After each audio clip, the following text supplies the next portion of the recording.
What's going on, everyone? My name is Sheraz Ali. I'm a real estate broker here in New York City for over a decade, and I've been helping my clients buy, sell, and rent their properties.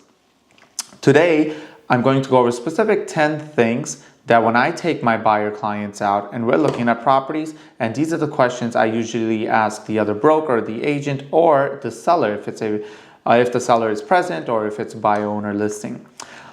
Number one, I ask, why is the seller moving? Now, sometimes they might not tell you, but most of the time they do. So this is very important to find out because this is going to help me as a broker better understand how I can negotiate. Now, if a seller is eager to move, maybe they have something happen in their life and they just want to sell the property, now we have more room for negotiation. We know that we can go in a little bit lower or a little bit more lower than we initially thought we might go in and see how much we can save.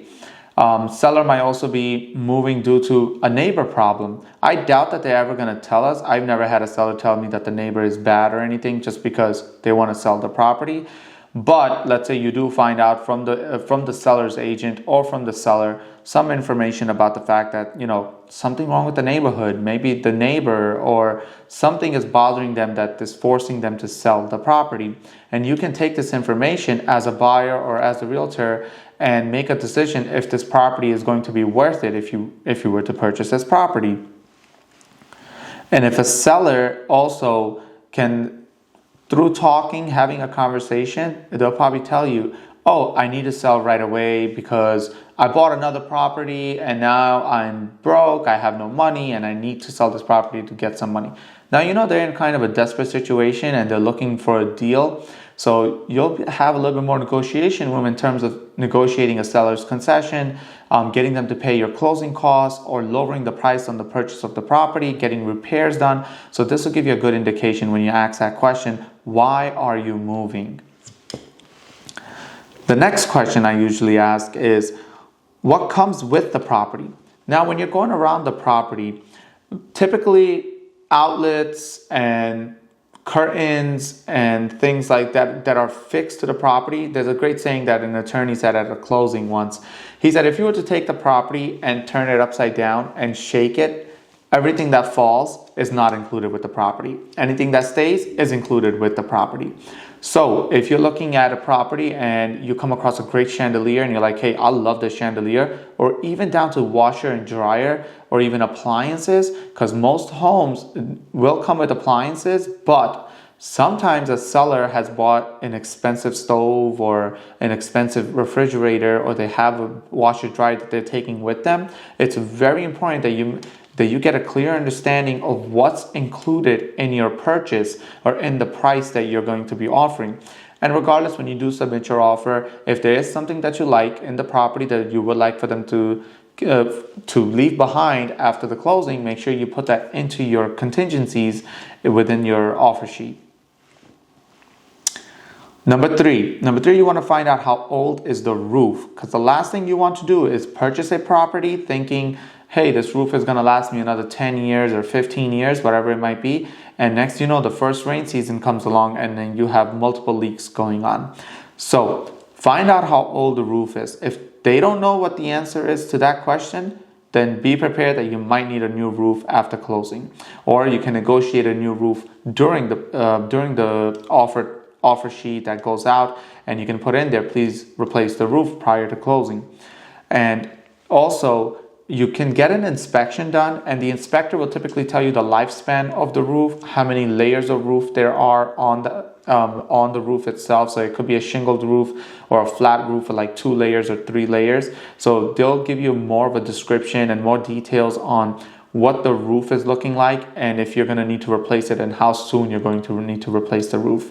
But if a seller tells you, I don't know, the roof has been there since I lived here and I never touched it, I haven't had a leak, that means that most likely than not, after your closing, within about a few months or a year or maybe 3 years, you're probably, if they've lived there a long time, it's probably going to need a replacement soon.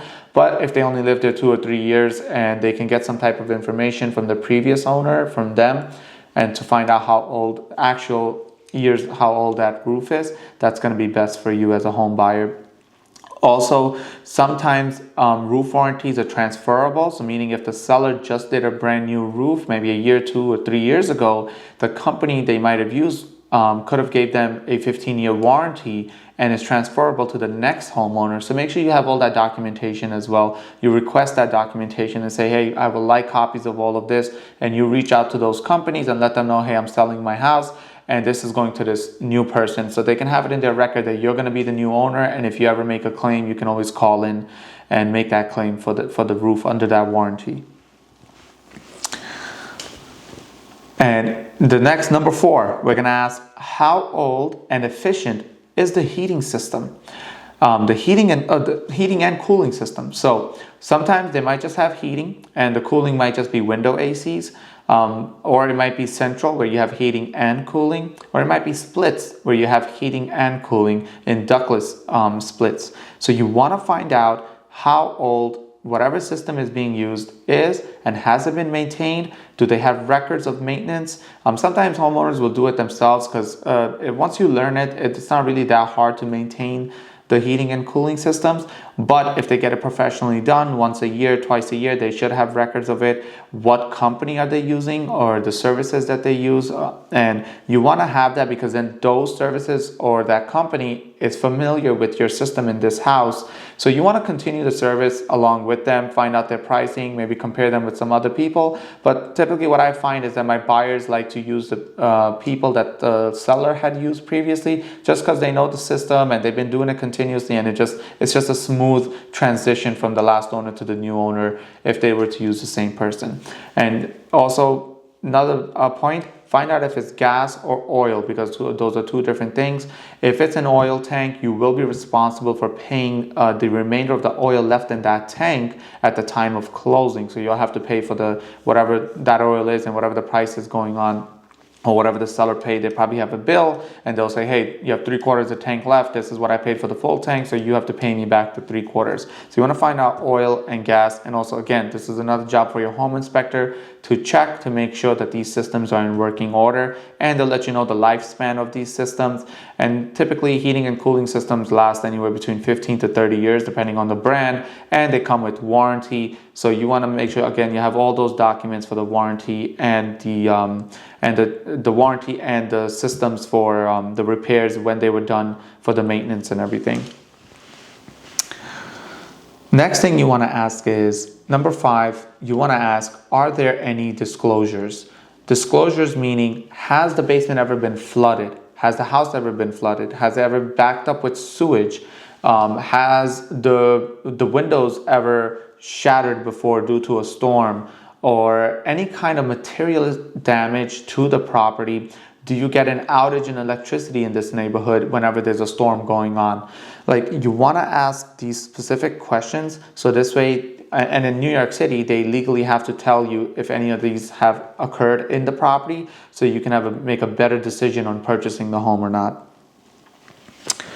Number 6, you want to ask, are there any problems with the house? So this typically comes into play when my buyer is looking to buy and the seller says, hey, this is as is condition. So meaning, however you see it, in the condition you see the property, that's how you're going to be purchasing the property. So you want to find out, okay, fine. Typically these properties will be lower priced than comparable other properties in the market, but you do want to be very transparent with the seller and say, hey, okay, fine, I'll buy it as is. However, what's wrong with the property? So this way I can then remedy those or make my decision, because if there's something severely wrong with the property, then I might not go for it. But if it's a few $1,000s, maybe 5 or 10 grand on repairs post-closing, whereas you're saving $50,000 today from if this house was fully finished, then it makes sense. The trade-off makes sense. So you want to find out and try to get the seller to be as transparent as possible with you on what's wrong with the property, whether it's cooling, whether it's the roof, whether it's the windows don't close properly, there's too much draft in the house, there's no insulation behind the walls. So you want to find out that information on anything that's wrong with the house if they're selling as is. But in generally speaking, you can also ask and see what response you get and go based from there. Number 7, have you made any additions or renovations?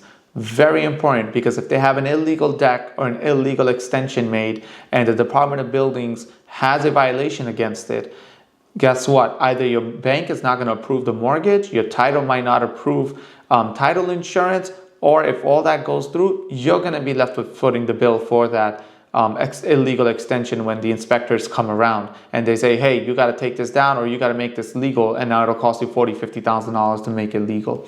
So you want to find out, have any extensions illegally been done? If they have been done legally, they should have a C of O, and they should be registered with your county and your city, and you should be able to get those documents in order. And your attorney can help you with this. Your title company will be able to help you with this.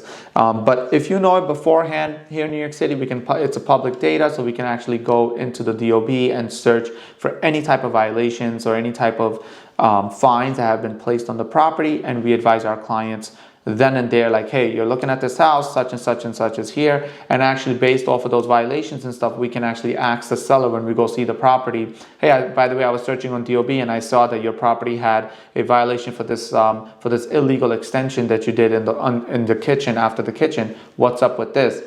And then, whatever they tell you, you can go based off of that, and you take your next steps from there. Renovations. So you want to ask, when did you renovate the bathroom? When did you renovate the kitchen? Did you change the plumbing? Did you upgrade the plumbing from 50 years ago when they were using copper pipes and lead pipes, and those are damaged now? Did you upgrade those pipes when you did the renovations? Have you upgraded the electrical system? Have you upgraded the windows in the house, the lights from incandescent to LEDs? Like, what renovations were done to the property that also justify the price that they're asking? And if you go through the property and you see that, oh, it's pretty much an older home but still asking at market rate, then that gives you more room for negotiation based on the renovations that need to be done post-closing. Number 8, what's the water pressure like? Trust me, you're going to want to know this, especially if you're going to have multiple bathrooms in the house. Last thing you want is the sink in the kitchen on, somebody washing dishes, and you go into the shower upstairs and it's like a sprinkle. There's barely any water coming out because the pressure is so low in the house. So some areas do have low pressures in the water, the way it comes out, and they will need a pump. So make sure if you're in an area like that, you get that pump inspected and you get that pressure tested. So your inspector should be able to put a gauge on the hose and test the water pressure, or even check the pressure when he or she opens the sinks, multiple sinks, or runs the showers all at the same time during the time of inspection, and they can tell you if the pressure is good or not. Or you can also ask the seller, how is the pressure if you're using 2 showers at the same time, or you have the laundry running as well as a dishwasher, and you're also trying to take a shower or a bath, or you're watering the plants outside. So you want to test for the water pressure, because it will be important after closing. Number 9 is, has the property been surveyed recently? Survey. Now, what is a survey? A survey is an outline of your property line, of your property land. So not the house itself, but the entire piece of land. And a surveyor from your title company or a third party, if you hire separately, will come out and draw the entire plot that you own or that you will be owning, that's part of that block and lot. And once they give you that, you can see, is there any encroachments from the neighbor, meaning if the neighbor's fence is on your side and you're losing property, or are you on the neighbor's side and you have too much of the property. So these situations need to be remedied during the contract phase, because you will have issues post-closing if your neighbor says, hey, you have 2 feet of my land on your house, so now I'm gonna sue you, and I want that land back, or I want this fence moved. So once you get the survey and you see that everything is fine, you're good to go. But if you see that there's any issues with the lot, and that your land is on theirs or theirs is on yours, you want to work with your attorney and the title company, and you want to get that sorted out prior to closing, because post-closing, it's going to be a bigger headache. Number 10, are there any easements? This is very unique for New York City, but if maybe there's an access that you have to give to the public to go through your property. So if you're buying a big piece of land, you want to find out like, hey, do I have to give access to the public, whether it's by maybe a lake that's part of your land, or maybe there's a road built or a bridge or anything like this. You want to find out if there's any easements. So again, in New York City, in these 5 boroughs, this is a very rare occurrence that this happens. Our easements are usually outside on the sidewalk area. So for the city people, if you're looking to buy here in New York City, I usually just when we get the survey, it tells us where the easements and everything are. But typically, like, you want to find out if there's any easements on the property. And if there isn't, you're good. If there is, make sure you have, again, document everything. So this way you don't have any headaches post closing. Now, so these are the 10 things. Most of these I always ask, and some of these I usually don't, because it's just visually there for us and we can see it. But most of these I always go over with the other agent when I'm representing a buyer, to make sure that my buyer is fully protected and my buyer has all the knowledge and all the information up front prior to making a decision on a property. So I hope this gave you a little bit of insight on and gave you a little bit of knowledge on what you should ask if you're looking to buy a property, and you can tell your agents, hey, ask these questions. Leave a comment below if I missed anything. If you think that something else is very important to ask, or if you have a question for me, I'll be glad to answer it. And I'll see you guys on the next one. Thanks for watching.